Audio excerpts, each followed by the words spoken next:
ආදරණීය දුවේ පුතේ. අද අපි කරන්න යන්නේ මිශ්‍රණවල සංඝටක වෙන් කර ගැනීමක් පිළිබඳවයි. ඒ අනුව අපි අද කරන්න යනවා ස්පටිකීකරණය. අපි බලමු ස්පටිකීකරණය කියන්නේ මොකක්ද කියලා. ඝන ද්‍රව්‍යයක් බවට පත්වන ද්‍රව්‍යයක් ද්‍රාවණයක පවතින විට ඒක සාන්ද්‍රණය කරලා ඝන ද්‍රව්‍යයක් බවට පත් කරගෙන වෙන් කර ගැනීම තමයි ස්පටිකීකරණය කියලා කියන්නේ. ඒ සඳහා මම අද භාවිතා කළා ලුණු කුඩු.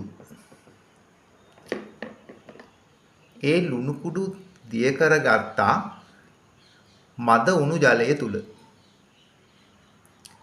ඒකලවම සාදාගත්තා සංතෘප්ත ද්‍රාවණයක්. සංතෘප්ත ද්‍රාවණයක් කියලා කියන්නේ මේකේ උපරිම වශයෙන් ලුණු කුඩු දිය කරගෙන තවදුරටත් ලුණු කුඩු දිය වෙන්නේ නැති තරමටම මේ ද්‍රාවණය තුල ලුණු දිය කරගෙන තියෙනවා. මම මේකට මද උණු ජලය ගත්තේ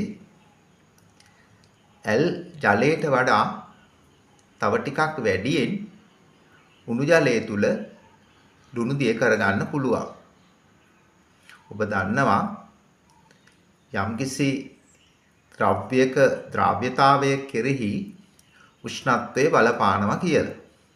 එතකොට උෂ්ණත්වය වැඩි ජලය තුල වැඩි ලුණු ප්‍රමාණයක් දිය කරගන්න පුළුවන්. ඒ නිසා දැන් මේ මද උණු ජලය තුල දිය කරගත්ත ලුණු ද්‍රාවණයේ සාන්ද්‍රණය ඉතා අධිකයි. මම දැන් මොකද කරන්නේ මේ ලුණු ද්‍රාවණය පෙරලා මේ වගේ පොඩි බීකරයකට ගත්තා.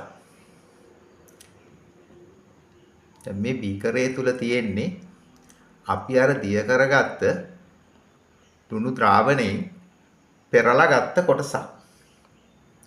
දැන් ඊළඟට මම මොකද්ද කරන්න යන්නේ මේ බලන්න මගේ ළඟ තිබ්බා ඉවර වෙච්ච පෑනක්. ওই පෑනට ගැට ගැසුවා මම මොකද්ද මේ කුඩා 60 කට්ටක්.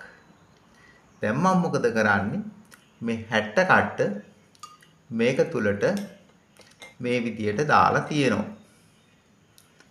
මේ විදියට 60 කට්ට මේක තුල දාලා ටික දිනක් තියන්න වෙනවා. ටික දිනකට පස්සේ තමයි අපිට මේකේ නිරීක්ෂණ ලබා ගන්න පුළුවන්. ඒ නිසා ඔන්න දරුවනේ මේ තියෙන්නේ අර ටික දිනක් ගියාට පස්සේ ලබාගත් ලුණු ද්‍රාවණය. බලන්න මොකද වෙලා තියෙන්නේ කියලා. ඒකේ ඔබ දකිනවා ලුණු මිදිලා තියෙනවා. ලුණු මිදිලා තියෙන ඔබට පේනවා. මේ තියෙන අර පෑන. ඒ පෑනට එල්ලපු 60 කට්ට. දැන් අපි පොඩ්ඩක් මේක ලං කරලා බලමු. මොකද වෙලා තියෙන්නේ කියලා. ඔබට මේකේ අඩිය පේනවද? බලන්න. අඩියේ ලුණු කැට තියෙනවා. අඩියේ ලුණු කැට කියන්නේ ලුණු ස්පටික තියෙනවා. බලන්න. එහෙනම් දැන් මොකද වෙලා තියෙන්නේ? අර ද්‍රාවණයේ තිබ්බ ලුණු ස්පටික බවට පත් වෙලා. දැන් මම මේ 60 කට්ටක් ඉල්ලුවානේ. සමහර වෙලාවට මේ 60 කට්ටෙත් ඔබට පේනවා ඇති. තනින් තන ලුණු ස්පටික තියෙනවා. එහෙනම් දරුවනේ මේකට තමයි අපි කියන්නේ මොකක් කියලාද? ස්පටිකීකරණය